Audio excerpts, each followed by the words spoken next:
This week's Torah portion is called Yitro. It's named after the father-in-law of Moses.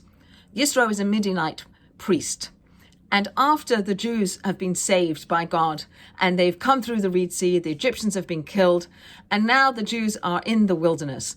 Last week we read about them being attacked by Amalek, and in that war the Israelites win that war. They continue on, they come to Mount Sinai, and they are poised, about to receive the Ten Commandments from God. Jethro comes from Midian with Moses' wife, his daughter Zipporah, and the two grandchildren, and they come to rejoin the Jewish people.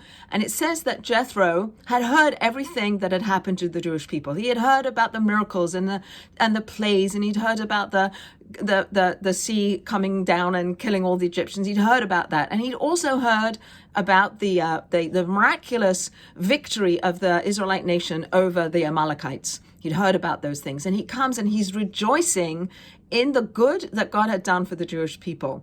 And he makes this declaration, and he says to Moses, Baruch Hashem. So this is a phrase that many observant Jewish people, many Jews use, Baruch Hashem. And it's a statement of declaration, of understanding that we're connected to God, that what happens in our life is a blessing from God. And it's interesting that this is the third time in the Torah where Baruch Hashem is written out. The first time was Noah. Noah, after the flood, says Baruch Hashem. And Eliezer, who's the servant of Abraham, when he goes to look and he finds a bride for the son of Abraham and Sarah, for Yitzchak, he says Baruch Hashem. And this is the third time where we read Baruch Hashem in the Torah. And isn't it interesting that the three people who make this declaration, Noach, Eliezer, and Jethro, are all non-Jewish people. And they're looking at the Jewish people. They're looking at God's involvement in the world. They're looking at the way in which God has saved the Jewish people and helped the Jewish people, or done something in the world for somebody else. And they say, Baruch Hashem, we're connected to God. They're praising God. They're thanking God.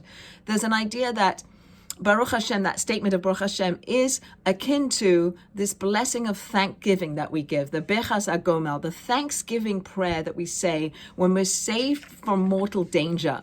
It's a prayer that was said in the synagogue after childbirth, when you've survived childbirth, if you're freed from jail, when you've traversed a desert or gone over the sea, when you've recovered from an illness, or you survived some a brush with mortality. We say this Bechas HaGomel, this prayer of thanksgiving, and it is akin to the Baruch Hashem declaration. And many of us use that term, and perhaps we say it in a rote way, but really what we're doing is we're connecting ourselves to God. We're connecting our lives to God. We're recognizing that everything comes from God, that we're praising God, we're thanking God, we're connecting to God, we're expressing recognition that God's involved.